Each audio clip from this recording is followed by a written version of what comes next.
La journée continue ici sur le CEFIA et cette édition 2021 en direct sur mycefia.com, en direct et en présentiel. Merci d'être avec nous.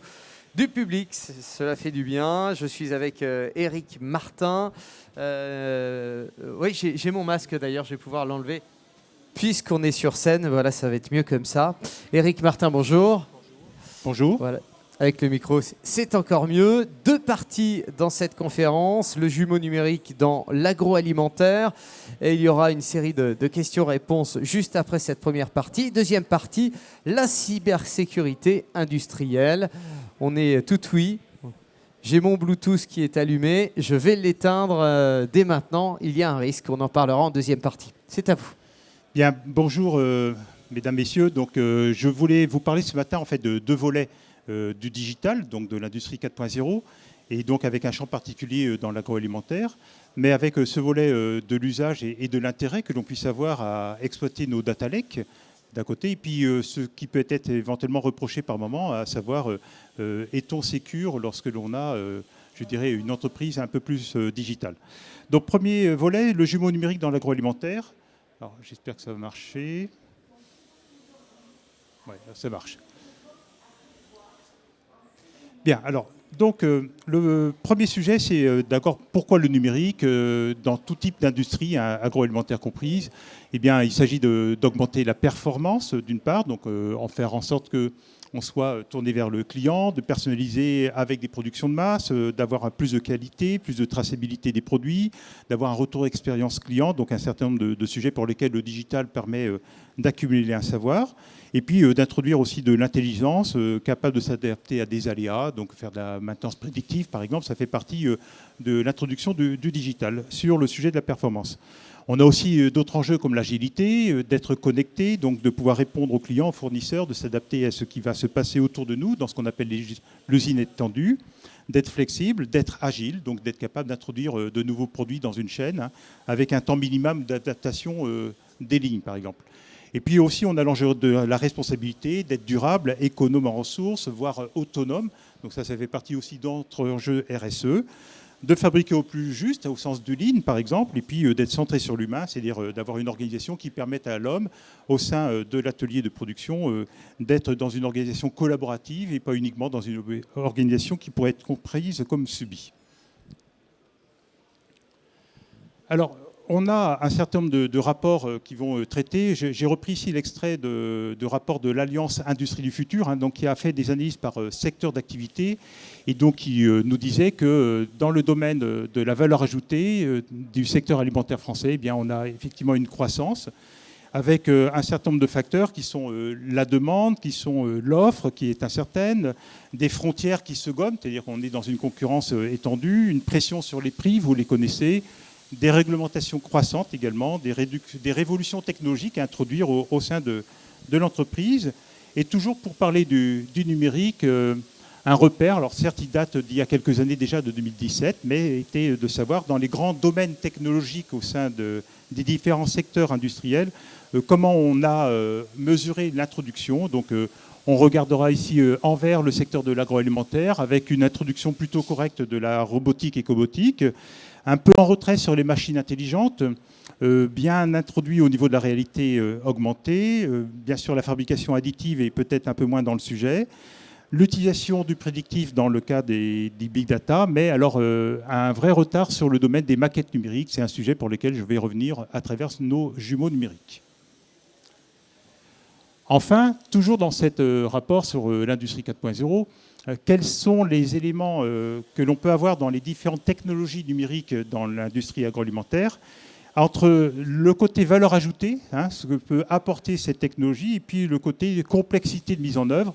Donc vous voyez ici une représentation assez simple, c'est-à-dire que ce qui donne peu de valeur ajoutée mais peu complexe à faire, c'est d'avoir des plateformes collaboratives, d'introduire la robotique, mettre des capteurs, des véhicules connectés, faire du big data par exemple.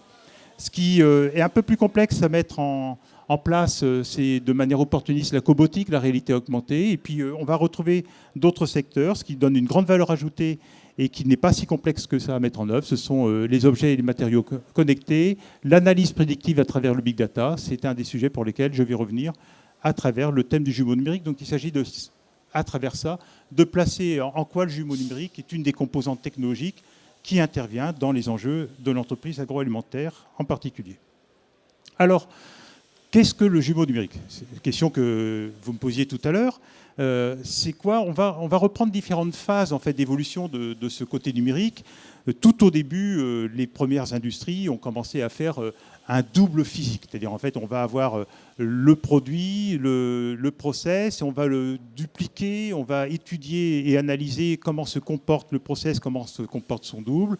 On va comparer les deux comportements et on est vraiment sur une logique extrêmement physique. C'était avant.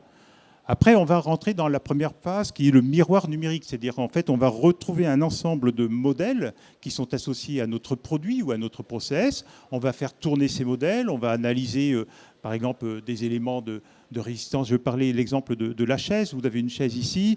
On peut regarder la géométrie de cette chaise. On peut regarder la résistance. Si vous montez debout sur cette chaise, est-ce qu'elle va casser? Est-ce qu'elle va tenir? On pourrait regarder aussi, est-ce que cette chaise est capable, par exemple, d'être recyclée? Est-ce que les matériaux qui sont dedans vont permettre de composter cette chaise ou d'en faire autre chose? Donc vous avez ici l'ombre numérique de votre produit qui sont différentes facettes dans le domaine digital pour la simulation, pour l'analyse que vous pouvez en faire. Miroir numérique. Deuxième phase, l'ombre numérique. En fait, ce miroir numérique, vous l'alimentez continuellement et puis vous le mettez à jour parce que vous récupérez de l'information de la part de votre produit. Donc vous savez qu'il vit, vous savez qu'il vieillit, par exemple. Ça, c'est typiquement des analyses que l'on peut faire sur la sûreté de fonctionnement. Donc on va récupérer cette information, on va pouvoir en faire une ombre numérique et on fait vivre notre modèle en fonction de l'évolution même de ce que l'on a pu capter pour le produit.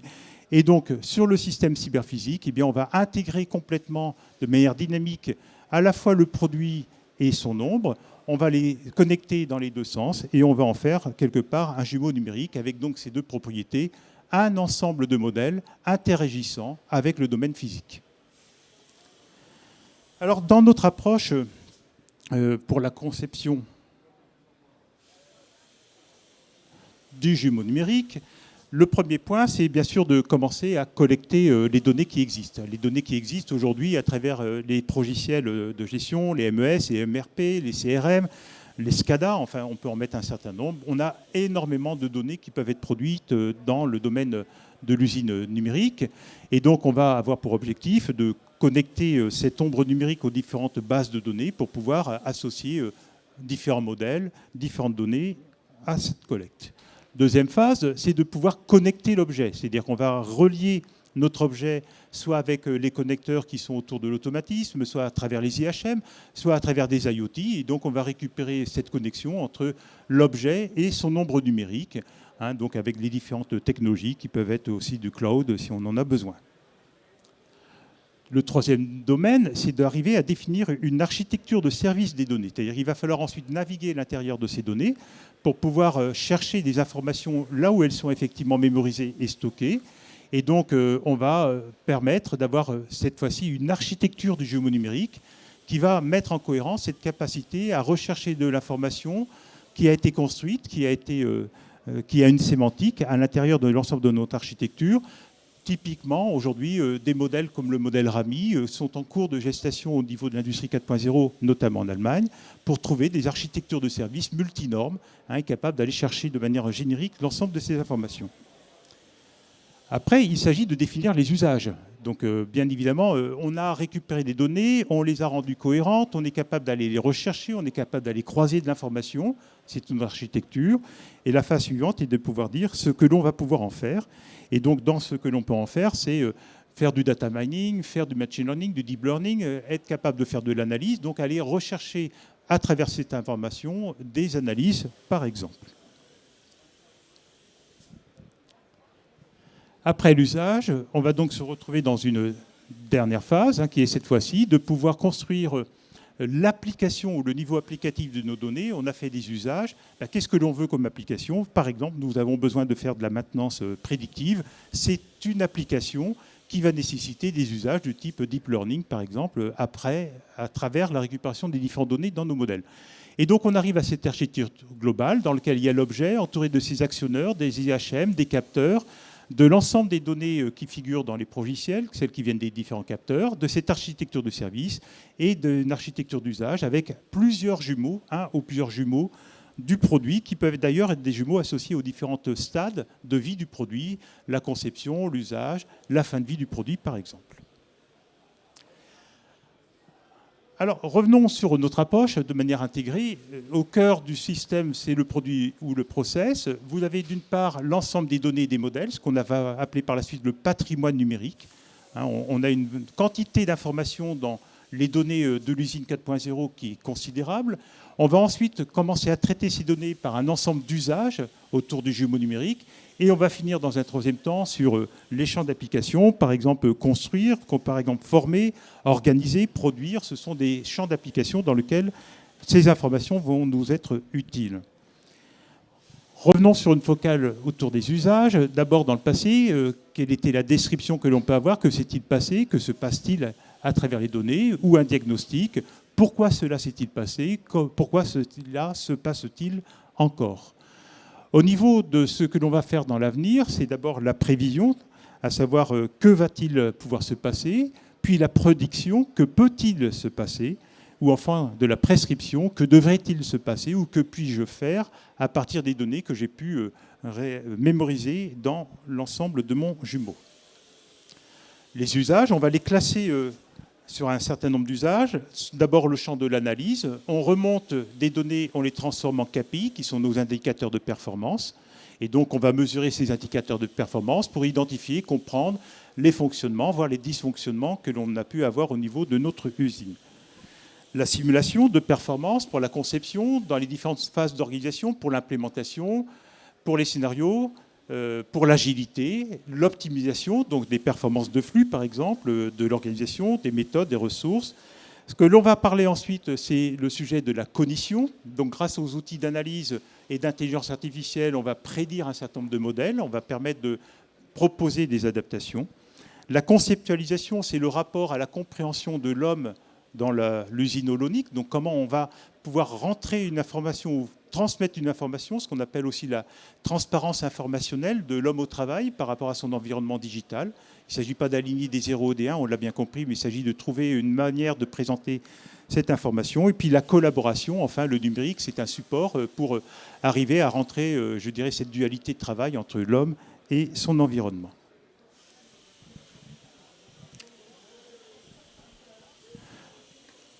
Dans le cadre d'une ligne de fabrication, on reviendra ici au domaine, je dirais, d'analyse ou d'usage, simulation, optimisation, cognition. Et puis on pourra retrouver par la suite les différents champs qui sont par rapport au PLM de notre ligne. Dans la phase de conception, par exemple, l'analyse va nous permettre de faire du prototypage virtuel ou faire de l'implémentation. Dans la phase de conception, l'optimisation, c'est par exemple l'innovation à travers la cognition, comment on peut imaginer le nouveau type de fonctionnement de notre ligne en tant que telle. Et puis dans la phase de la conceptualisation, on peut être dans la co-innovation, je dirais, utilisateur. Donc ça, c'est typiquement une utilisation que l'on a aujourd'hui dans des lignes extrêmement complexes. Je pense plus à des exemples que j'ai en tête dans l'aéronautique, où chaque modification d'un poste de travail nécessite que la production, la qualité, le retour ergonomique puissent être traités simultanément sur ces différentes facettes afin, dans le monde virtuel, de pouvoir valider une modification d'un poste de travail avec toutes les qualités qui sont attendues et pas uniquement une qualité de type production. Donc là, la réalité virtuelle va jouer un rôle considérable dans la co-innovation. Dans la phase de production, l'analyse, ça permet de faire de l'ordonnancement ou de la surveillance. La phase d'optimisation, ou les usages d'optimisation, c'est l'aide à la décision ou de l'auto-adaptation, notamment ce que l'on peut avoir en termes de défaillance ou de panne ou de rupture. Et dans la phase de conceptualisation, on aura pour la production du pilotage autonome, de la reconfiguration, voire même de la formation immersive, si on veut introduire, je dirais, des opérateurs ou de nouveaux opérateurs sur la ligne. Et enfin, dans la phase d'exploitation et maintenance, on aura la personnalisation des services pour l'analyse, on aura la maintenance préventive, l'aide au diagnostic. Pour la phase d'optimisation, on aura l'autodiagnostic et la maintenance prédictive. Et enfin, dans la conceptualisation, on aura l'autoréparation ou l'aide à l'intervention, donc de l'équipement lui-même par rapport, je dirais, à l'opérateur de maintenance. Revenons sur ces différentes phases. Vous avez et un des sujets qui est important pour, je dirais, le jumeau numérique, c'est qu'il existe aujourd'hui un nombre assez pléthorique, et un très beau rapport de la NST qui donne l'ensemble des modèles et des normes représentatives aux données que l'on a au niveau industriel. Trois grands domaines. Le domaine du process, la ligne de fabrication, dans son PLM, vous avez des données qui sont liées à la conception de la ligne, à la fabrication de la ligne, au test avant la mise en service, à son utilisation et à la fin de vie. On peut retrouver aussi des données par rapport au produit, à la conception du produit, à la planification méthode, à l'ingénierie de la production, à la fabrication, à l'usage, voire même au recyclage du produit, si tant est qu'il y en ait besoin. Et puis pour les données de l'entreprise, vous avez l'approvisionnement, la fabrication, la livraison, le retour après service après-vente que vous pouvez avoir au niveau de l'entreprise. Tout ceci va consister à utiliser un certain nombre de normes et de modèles de représentation pour des données qui sont elles-mêmes séparément standardisées. Donc l'architecture d'un génie numérique, ça ne consiste rien d'autre que d'aller rechercher ces différentes données avec leur sémantique et leur syntaxe dans ces différents modèles pour pouvoir en tirer un certain nombre d'informations utiles aux usages que vous avez définis. Alors une fois que j'ai dit ça, j'essaye de vous donner maintenant 3 cas simples d'exemples. Enfin, ce n'est pas si simple que ça, mais que l'on est en train de traiter.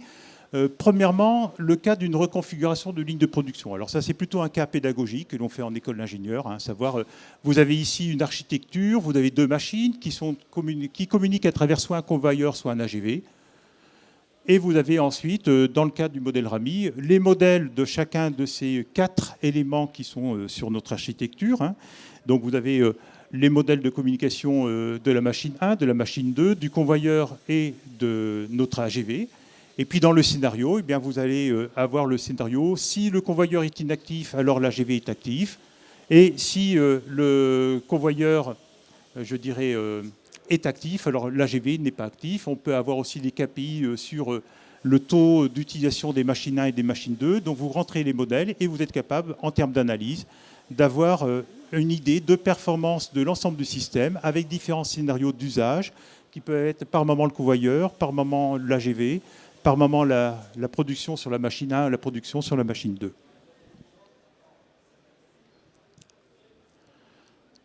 Un projet que l'on a commencé à traiter avec une entreprise qui fabrique des produits agroalimentaires, c'est la prédiction de la qualité du produit. Donc là, le sujet est assez constant, à savoir, je n'ai pas dit que c'était des brioches, mais donc on va dire que ce n'est pas des brioches. Mais l'idée est de savoir quelle va être la conformité de ce produit par rapport à un risque, je dirais, microbiologique en fin de ligne de fabrication, dans un contexte de fabrication assez particulier. Et donc, on va retrouver ici toute une démarche visant à construire un jumeau numérique qui prend en compte l'ensemble des éléments d'ingrédients de ce produit, donc les datas mises à jour pour chaque fois que l'on lance une fabrication, le modèle de process à travers le modèle MESA, qui est un modèle standard du MES pour pouvoir lancer et ordonner les étapes de fabrication, donc le jumeau numérique du process, le jumeau numérique du produit, et un système de décision à base d'intelligence artificielle qui va nous permettre de prédire la vraisemblance d'un produit de bonne qualité ou la vraisemblance d'un produit de mauvaise qualité à la fin d'une étape donc, de lancement. Donc on va se retrouver dans une telle approche à l'exploitation d'un génie numérique et surtout un point critique qui est l'exploitation après analyse du dataset sur lequel l'intelligence artificielle travaille en termes de mode de prédiction.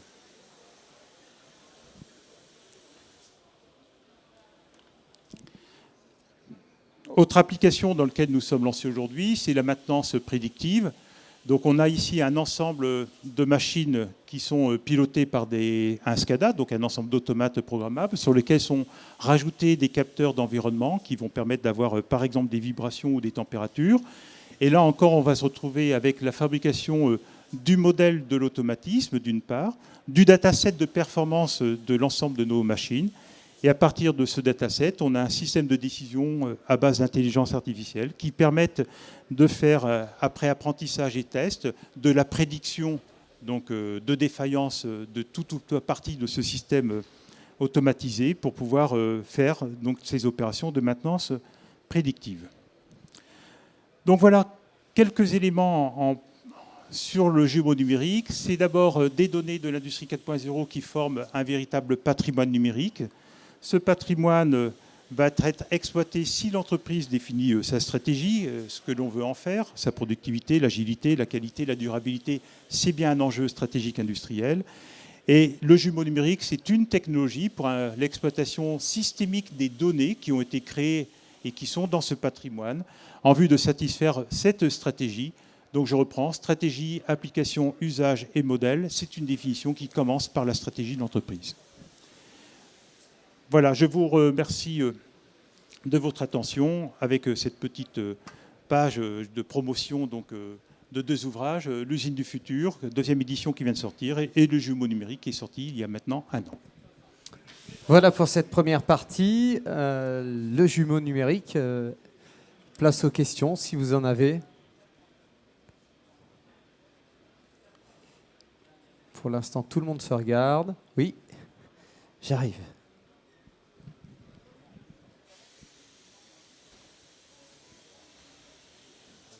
Bonjour, Gaëtan Lefloc, directeur de l'ESIAB.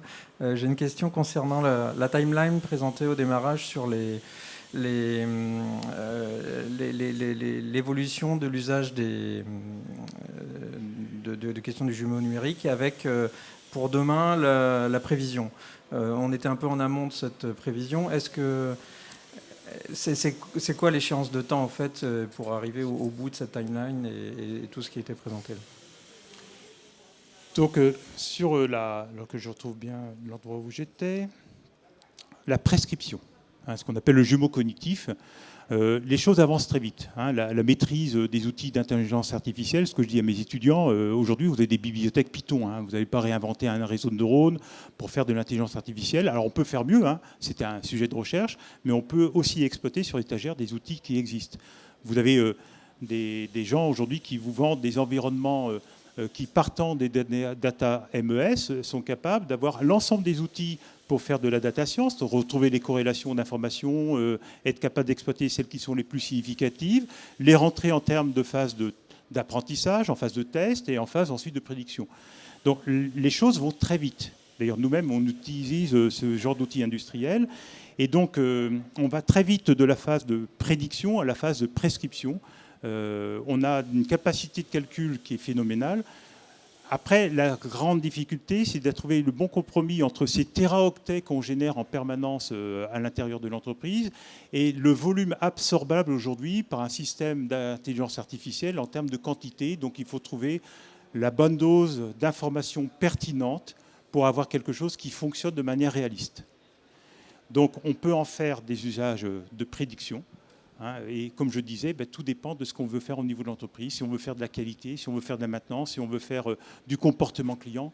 Google est très en avance sur nous lorsque l'on regarde le comportement client à travers ce qu'on peut faire dans les analytiques et usages que l'on a en permanence.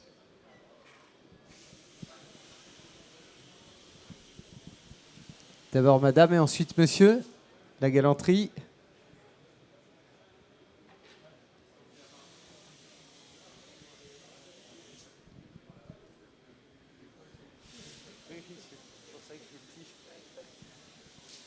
Bonjour, merci pour la présentation. Donc on voit qu'il y a beaucoup d'avantages aux jumeaux numériques, mais honnêtement c'est la première fois que j'entends vraiment parler à des conférences en France. Et dans l'industrie, je ne le vois pas très souvent. Quelles sont les grosses barrières en fait aujourd'hui pour faire avancer plus rapidement en France ? J'allais dire, c'est un vrai sujet de standardisation des modèles et des data. Aujourd'hui, des entreprises comme Naval Group se sont lancées sur le jumeau numérique de bateaux, de frégates. Quand vous repartez feuille blanche à partir de zéro, c'est extrêmement consommateur de temps et de coûts. Donc, vous avez aujourd'hui un vrai raisonnement de réexploitation de ce que vous avez déjà fait, de ce que vous connaissez déjà, et de standardisation de vos informations pour éviter de recommencer à zéro à chaque fois que vous adressez à un nouveau produit ou à un nouveau process. La France n'est pas en avance dessus. Vous avez 3 pays qui publient énormément au niveau académique sur les géonumériques, c'est les États-Unis, l'Allemagne et la Corée du Sud. La très grosse majorité des publications académiques, et ce n'est pas pour rien. C'est-à-dire que, en fait, vous savez que dans notre monde académique, on publie en général sur des sujets pour lesquels on a une interaction avec le monde de l'entreprise. Aujourd'hui, dans l'industrie 4.0, vous avez des groupes d'automatisation, je ne sais pas s'il y a des gens de Siemens ici, qui sont extrêmement actifs, notamment dans le domaine de la normalisation autour des modèles RAMI. Donc, un des freins, enfin le plus gros frein à mon sens, c'est d'avoir de la donnée, oui, et d'avoir de la donnée qui a une sémantique et une syntaxe qu'on sait exploiter.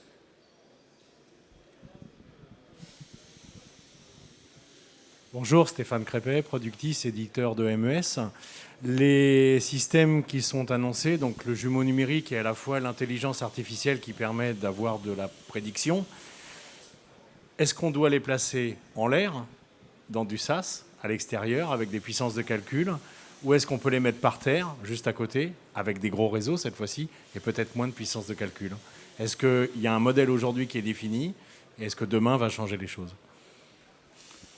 Alors, moi, je n'ai pas vu de modèle défini, mais les quelques fournisseurs de solutions qui nous permettent d'avoir des environnements prédimensionnés avec des outils de manipulation sont plutôt dans des modes cloud ou SaaS, parce que ça nécessite aujourd'hui, du côté intelligence artificielle, d'énormes moyens de calcul. Voilà pour les questions. Encore une petite question avant de passer à la deuxième séquence de cette conférence. Dernier petit coup d'œil. Je crois qu'on est tout bon pour la fin de cette première séquence. Merci d'être avec nous. Ravi de vous accompagner en direct sur mycefia.com. Nous sommes en direct et en public, ce qui fait du bien pour cette édition, après cette longue pause, édition physique du CEFIA 2021. On va continuer, donc le temps pour nous de Éric Martin est rapide, donc voilà, je le constate. Éric, deuxième séquence, la cybersécurité industrielle, avec des infos qui peuvent être pertinentes. J'imagine qu'on va reparler tout à l'heure du Bluetooth. Ça y est, je n'ai plus mon Bluetooth d'allumé sur mon téléphone portable. Merci. Merci. Donc, je suis très content de pouvoir parler de deux volets du digital, parce qu'il nous est souvent opposé, lorsqu'on parle d'industrie 4.0, oui, mais j'ai des risques. C'est vrai qu'à partir du moment où on a du digital, on a des risques. Alors, juste pour dire, je suis directeur d'une école d'ingénieurs dans laquelle on a deux pôles. Un pôle industrie 4.0. On forme des gens qui vont sur le terrain, chez les équipementiers, qui sont en production industrielle ou qui fabriquent des équipements. Et puis, on a aussi un pôle sur la cyberdéfense, qui est le seul pôle qui existe en France, enfin, en termes de formation d'ingénieurs, où on a des jeunes qui connaissent toutes les méthodes d'attaque, de menaces qui puissent exister, qui savent les détecter, qui savent les accompagner, les analyser. Et bien sûr, leur métier, c'est pas d'attaquer, mais c'est de défendre de l'autre côté. Alors, souvent, on me dit, la cybersécurité, wow, c'est un truc de geek. Hein, si vous n'êtes pas né tout petit devant un ordinateur avec des écrans comme on voit à la télé, vous savez, des 0 et des 1, surtout des 0 et des 1 verts sur fond noir, vous êtes incapable de faire quoi que ce soit en cybersécurité. Eh bien, je dis non. Alors, je vais essayer de présenter... Alors, je ne vais pas revenir sur... puisque l'auditoire étant le même, je ne vais pas revenir sur l'intérêt du numérique dans les industries agroalimentaires. Mais d'abord, commencer sur ce premier point. Comme toute décision stratégique au niveau entreprise, quel est le gain? Qu'est-ce que je peux avoir comme gain par rapport à ce que j'ai comme risque si je rentre dans le numérique, si j'introduis des systèmes, si j'utilise des modes cloud ou SaaS pour pouvoir faire mes traitements, qu'est-ce que je risque, qu'est-ce que je gagne? Bien évidemment, d'un côté, le numérique, c'est des éléments de stratégie, productivité, agilité, qualité, durabilité. On en a parlé il y a 2 minutes sur l'introduction des jumeaux. Donc on a ostensiblement des gains à exploiter le numérique au sein de son entreprise et de faire des data lakes et de récupérer de l'information globale. Face à ça, bien sûr, on a des risques qui sont la confidentialité. Est-ce que mes données peuvent être récupérées par quelqu'un d'autre? L'intégrité, est-ce que ma donnée peut être modifiée par quelqu'un d'autre? Donc ça, c'est quelque part un risque que l'on peut avoir par rapport à ces recettes. Est-ce que j'ai encore une possibilité de garantir la disponibilité de ces données? Alors ça, tous ceux qui ont subi aujourd'hui un ransomware vont dire bah non, dès qu'on a crypté l'ensemble de mes bases de données, on me demande une rançon pour pouvoir les décrypter. Et comme le business est très opérationnel aujourd'hui, dès que vous payez, effectivement, ça se décrypte. Et puis enfin, il y a la non-répudiation. Est-ce qu'on peut se faire passer pour vous auprès de tiers de telle manière à ce qu'on puisse, je dirais, faire croire que c'est quelqu'un d'autre? C'est le cas typique de cette service financier qui reçoit d'urgence un message. Veillez tout de suite, j'ai une grosse commande là, c'est bon, veuillez tout de suite faire un transfert à tel compte, à tel endroit. Comme ça, on est certain que le transfert peut être fait dans un pays tiers dans lequel on ne peut pas le récupérer. Alors, cybersécurité industrielle, mythe ou réalité? Alors, je vais bien parler de cybersécurité industrielle. Cybersécurité IT, c'est un autre sujet, beaucoup plus normé et complexe. Mais 3 mythes classiques. J'ai rien à craindre, mon usine n'est pas connectée à Internet. Oui, sauf que vous avez maintenant des gens qui viennent faire de la télémaintenance ou qui viennent faire simplement de la maintenance avec un PC, qui introduisent une clé USB pour mettre à jour un logiciel, un équipement. Quelle est la quantité de virus qui sont sur la clé USB au moment où on l'introduit dans votre machine? On n'est pas connecté à Internet, mais on a tout à craindre. La cybersécurité est incompatible avec mes contraintes. Non, parce qu'aujourd'hui, on a des composants qui comportent le temps réel. Les pare-feux de Stromfield, par exemple, sont tout à fait compatibles à garantir la contrainte que l'on a au niveau temporel sur un réseau SCADA, tout en garantissant le filtrage des connexions que l'on peut avoir de l'extérieur vers l'intérieur. Puis troisième point, mes automates sont anciens, j'ai des protocoles propriétaires, c'est moi qui les ai bricolés ou l'usine qui les a bricolés, le fournisseur qui les a bricolés n'existe plus, donc j'ai absolument aucun risque, personne ne les connaît. Oui, mais on a de plus en plus de convergence entre le monde de l'IT et de l'OT dans les protocoles de communication, dans les protocoles d'exploitation, de systèmes d'exploitation, dans les logiciels eux-mêmes, et donc les bases Android, les bases Windows, les bases Ethernet, on va les retrouver aussi bien dans le monde de l'automatisme que dans le monde de l'informatique. Donc les choses sont aujourd'hui de plus en plus convergentes et compatibles. Alors demain, qu'est-ce qui va se passer? Bien sûr, et ça c'est un discours que je tiens à mes élèves ingénieurs en production industrielle, vous allez acheter un équipement, donc vous êtes sur la partie droite ici, vous allez acheter un équipement, donc vous allez demander pour cet équipement des performances, vous allez demander à ce qu'il soit compatible avec un certain nombre de réglementations, par exemple réglementation machine, vous allez rajouter de la sûreté, de la disponibilité, de la sûreté fonctionnelle, donc des contraintes non fonctionnelles qui permettent d'eux. Et puis demain, vous avez besoin de rajouter des contraintes de cybersécurité. Alors, cet équipement doit participer au même titre de l'ensemble de l'installation industrielle à la cybersécurité du site. Et donc, bien évidemment, il n'y a pas un, mais 4 acteurs qui sont autour de la table sur la cybersécurité industrielle. D'abord, le responsable de l'usine, qui doit avoir dans son cahier des charges cette exigence. Donc vous mettrez un équipement SIL2, s'il vous plaît. Après, vous avez l'équipementier qui doit être en capacité d'assumer que son équipement respecte un niveau de cybersécurité. Et puis, bien évidemment, dans l'usage au quotidien, que ce soit l'opérateur de maintenance ou l'opérateur de production, tout un chacun participe aux règles de cybersécurité parce qu'il suffit qu'il y ait la moindre faille pour qu'on puisse rentrer par cette faille-là. Alors, dans les approches normatives, je vais basculer, puisque en peu de temps, je ne vais pas forcément entrer dans une description longue de normes, j'ai essayé de donner un esprit. Vous avez des approches qui sont plutôt des guides, type ANSI, et des approches qui sont plutôt des normes industrielles, comme la 62443. Il y a principalement 3 types d'acteurs. Il y a le fournisseur de produits. Celui qui fournit un automate programmable, par exemple, peut vous dire « j'ai un certificat ANSI, je suis compatible avec la norme 62443, donc mon système a tous les mécanismes de cybersécurité qui peuvent être mis en œuvre. » Après, vous avez l'intégrateur de système, donc fournisseur d'équipement ou celui qui va vous faire l'installation de votre usine, qui a pour rôle de prendre des composants qui ont des capacités de cybersécurité, mais de les mettre en œuvre dans un environnement pour lequel on mesure à la fois les menaces et les risques. Et puis enfin, vous avez eu le propriétaire d'actifs, celui qui utilise ces systèmes et qui doit dialoguer continuellement avec l'intégrateur de système, parce qu'on n'est pas dans une relation uniquement de vente, on est dans une relation d'assurance qualité tout au long de la vie, de l'usage de cet équipement ou de ce logiciel. Qu'est-ce que redoutent aujourd'hui les propriétaires d'actifs? C'est des rapports que l'on peut trouver dans les grands comptes qui font de la protection cyber. Donc ici, j'ai repris Kaspersky. Eh bien, premièrement, un risque cyber, c'est un risque physique. C'est-à-dire que avoir un risque cyber, c'est aussi un risque d'avoir une atteinte physique à un employé, un salarié, un client, un fournisseur, à travers ce risque, et donc un risque lié au dommage et au décès physique d'une personne. Un risque cyber, c'est ensuite de la perte de qualité, de la perte d'informations confidentielles ou des coûts des incidents par rapport à l'incident lui-même et aux réponses. Alors, c'est un petit peu comme dans la démarche qualité, puisque moi j'ai commencé ma carrière, vous voyez mes cheveux blancs, il y a quelques années en arrière. Quand on commençait à enseigner la qualité, c'était toujours quelqu'un qui venait nous embêter, le qualiticien, rattaché à la direction, et qui prenait de notre temps pour des choses qui marchaient très bien sans lui. Aujourd'hui, je crois qu'on n'est pas tout à fait dans la même logique, mais quand on voit quelqu'un qui est expert cyber, c'est quelqu'un qui vient regarder comment vous fonctionnez, vous donner des conseils, vous coûter de l'argent et qui ne sert à rien parce que ça marche très bien sans l'expert cyber. Sauf le jour, bien sûr, on subit une attaque.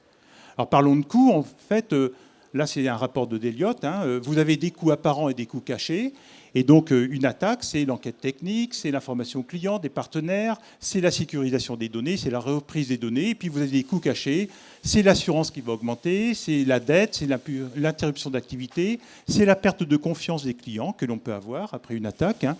C'est la valeur de la marque, c'est la perte de propriété intellectuelle que l'on peut avoir. Et puis, un autre rapport qui est celui de Cyber Observer, c'est de dire que 68% des entrepreneurs pensent que le risque cyber augmente d'année en année, ce qui est la réalité. Aujourd'hui, on est arrivé au niveau mondial à peu près à 600 milliards de dollars de pertes dues aux attaques cyber. Alors, tout confondu, pas uniquement agroalimentaire, pas uniquement industriel, pas uniquement entreprise, mais également particulier. Ce sont les dernières données 2020, 600 milliards de dollars qui sont le coût mondial dû aux attaques. Vous avez ensuite les vols de données, 34% des acteurs, 80% de malware arrive par un email. Je vous donnerai juste un exemple après. Vous avez gagné 2000 €, c'est les impôts qui vous les remboursent, veuillez cliquer là. On est bien d'accord que les impôts s'amusent à envoyer 2000 € par mail, il suffit de cliquer pour les obtenir. Ces 43% de victimes de vol de données sont des PME et des ETI, donc une grosse part parmi les petites entreprises. 78% d'augmentation des attaques sont sur la chaîne logistique aujourd'hui, donc tout ce qui va être transport, entreposage. 133 000 $, c'est le coût moyen d'un rançonnage. Donc, si vous faites rançonner avec cryptage de vos données, la libération de vos données, c'est en moyenne en fonction de ce que vous êtes capable de payer, puisque les mafias font ça très bien. Ils connaissent votre chiffre d'affaires, ils sont capables d'ajuster, votre dotation, votre contribution à ce que vous êtes capable de payer. 2,6 millions de $, c'est le coût moyen d'un malware. Quand on en fabrique un, on est capable de le diffuser suffisamment pour avoir une rentabilité assez intéressante, quand même, c'est pas mal, sur le ROI.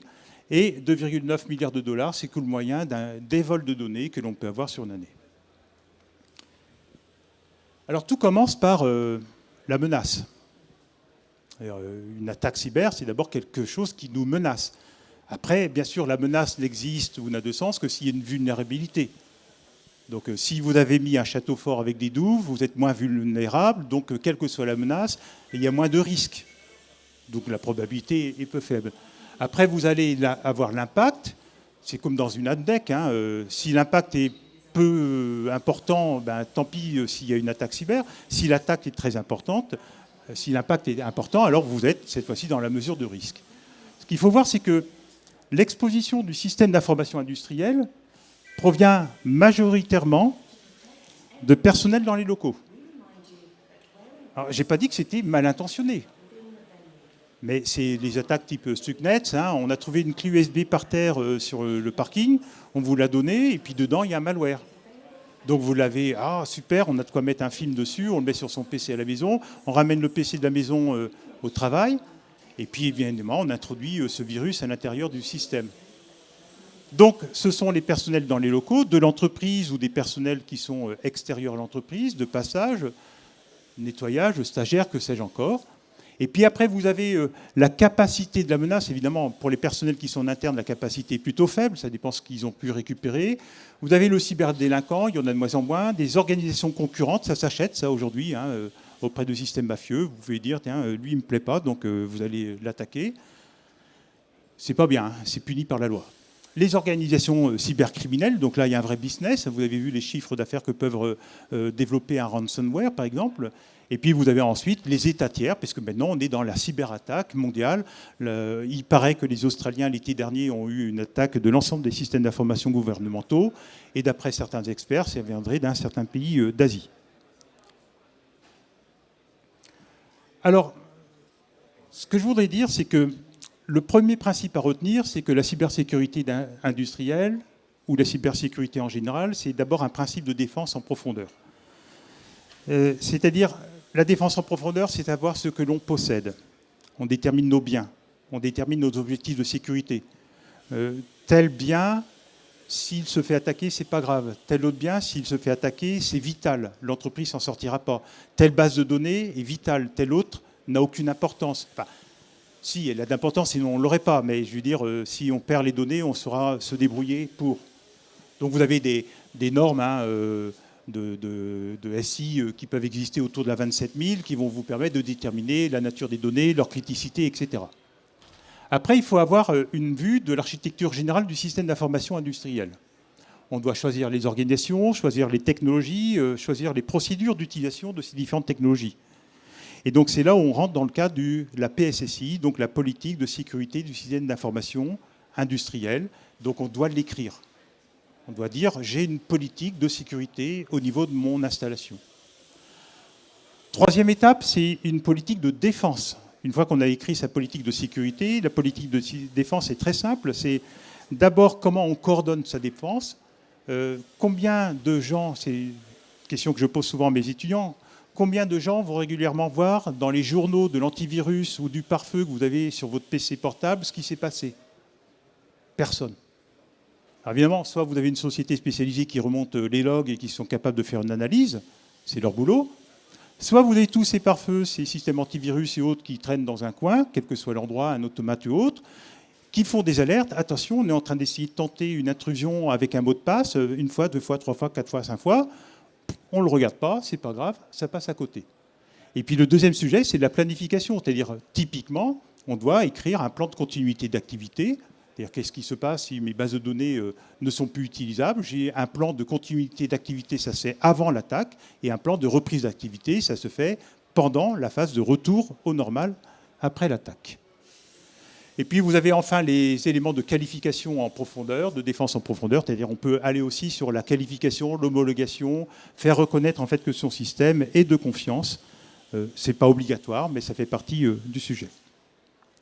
La PSSI, et ça, c'est aussi un point important, a trois composantes, organisationnelles, de mise en œuvre et technique. C'est-à-dire que la technique, le sujet geek que je vous disais au début, à savoir je suis un super pro de ce qu'il va y avoir comme faille dans l'Android à travers le système d'exploitation et comment je peux pénétrer à travers mon Bluetooth à l'intérieur du système, ça c'est de la technique, mais ce n'est qu'une des composantes.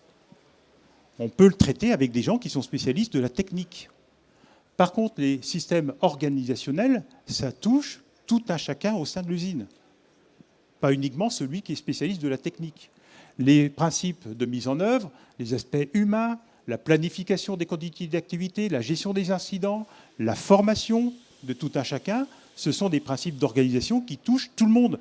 On peut être nul en informatique et s'organiser par rapport à ces problèmes-là. Donc la cybersécurité, sur ces deux premiers volets, organisationnels et mise en œuvre, ne touche en aucun cas des gens qui sont uniquement experts du domaine digital.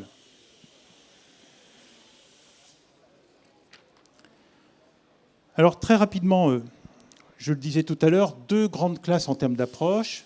Les approches de type guide. Alors en France, c'est l'ANSSI. Aux États-Unis, c'est la NIST qui va le faire.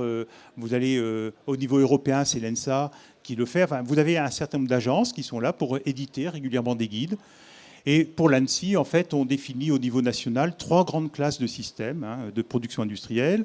Des systèmes pour lesquels le risque ou l'impact d'une attaque sont faibles. En fait, on n'a pas grand-chose à faire à part de l'hygiène numérique. Des systèmes pour lesquels les risques ou les impacts d'une attaque sont significatifs. Donc on a des mesures adéquates à mettre en œuvre. C'est assez normé, il suffit de suivre le guide. C'est un peu long, mais ça se fait sans trop de difficulté. Et puis pour les opérateurs d'importance vitale, on est sur des risques où l'impact d'une attaque est critique et on a des obligations, y compris réglementaires, écrites dans la loi de programmation militaire, de pouvoir mettre en œuvre les systèmes de protection et de défense en profondeur.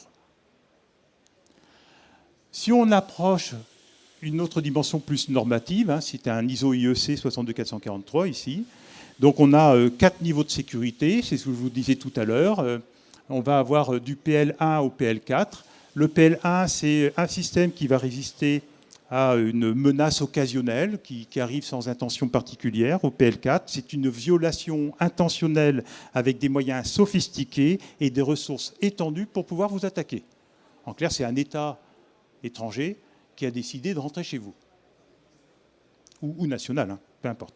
Et donc, évidemment, 3 composantes dans cet aspect normatif, hein, c'est-à-dire que vous allez retrouver d'une part en SL1 et L4 le niveau technique que vous avez mis en œuvre. Là, on va traiter par exemple du mot de passe. Hein, on a tous eu cette aventure-là, qui est de savoir on a 0000 mot de passe par défaut de l'automate du fournisseur. On le garde, c'est très bien, donc on est certain que tout le monde le connaît, jusqu'à ce mot de passe qui va changer, qui demande au minimum 13 caractères ou 8, ASCII, non ASCII, qu'on doit changer tous les mois, qu'on ne doit pas reprendre d'un mois à l'autre, etc. Donc il y a des duretés de mots de passe qui peuvent protéger. C'est un sujet technique. Après, vous avez niveau 1 ou niveau 4, c'est l'accompagnement de l'équipementier. Qu'est-ce qu'il fait à votre service en termes de veille, de vulnérabilité, de mise à jour de correctifs, de télémaintenance, qu'il peut faire à votre service pendant la vie de l'équipement et de son exploitation. Et bien sûr, il faut croiser le niveau d'accompagnement avec le niveau technique pour avoir un niveau de protection. C'est-à-dire que si vous avez, techniquement parlant, des choses qui sont extrêmement robustes, mais qui ne sont jamais actualisées, jamais mises à jour, sans aucun service derrière, vous avez un très faible niveau de protection.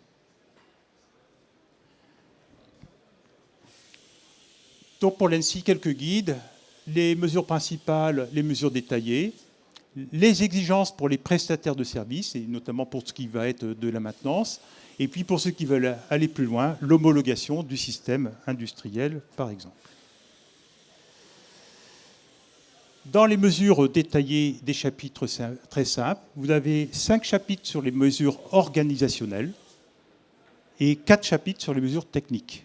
Donc là encore, j'insiste, et je réinsiste, le sujet de la cybersécurité industrielle, c'est pour une très très grosse part un problème d'organisation et pour une autre part seulement un sujet d'ordre technique. Pareil pour les 13 chapitres de la norme. On va retrouver ici tout un ensemble de chapitres de règlements et procédures, analyse du système, et uniquement sur les chapitres 4.1 et 4.2, des éléments d'ordre plus technique. Donc que vous preniez l'approche guide, qui sont des préconisations, ou l'approche norme, vous aurez à peu près les mêmes types d'approches. Enfin, dernier point pour avancer, une pratique que tout le monde devrait avoir, mettre sur toutes les machines, sur tous les postes, les 42 règles d'hygiène numérique, récapitulées en 9 chapitres, sensibiliser tout le monde. Il suffit qu'il y ait une personne qui soit, je dirais, la moins prévenue pour qu'elle puisse être la première porte d'entrée en cas de cyberattaque ou de recherche.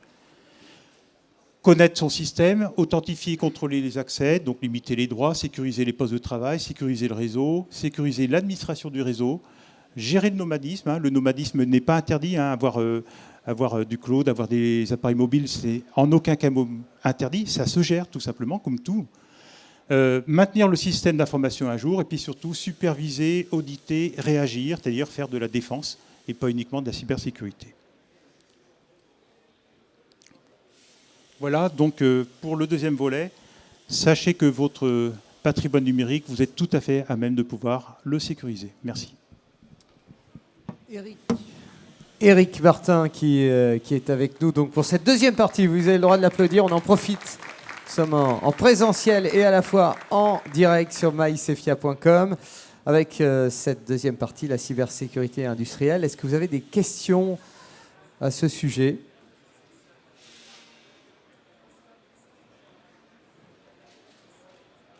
Non, je crois que visiblement, c'était complet et complexe.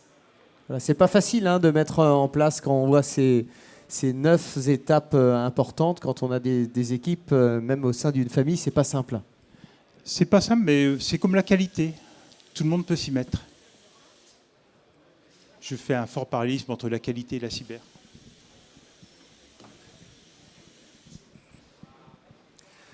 Encore merci pour vos présentations. J'avais une question justement sur, vous parliez de l'augmentation des attaques de chaînes logistiques. Est-ce que vous pouvez détailler le sujet, s'il vous plaît ? Là, en séance, non. Mais je peux vous envoyer, si vous voulez, les références. Ce sont les analyses d'Elliott, hein, c'est au niveau mondial, donc, dans lesquelles, effectivement, ils vont reprendre les origines, les causes, les menaces, les effets, hein, que vous pouvez avoir dans ces différents secteurs. Il y a un nombre extrêmement important de rapports qui paraissent chaque année, soit d'agences gouvernementales, soit de grands comptes et experts de la cyber. Donc, je vous les référencie ici. Vous pouvez retrouver le guide d'Elliott et vous aurez plus d'informations. Désolé, je n'ai pas regardé ça en détail. Une autre question?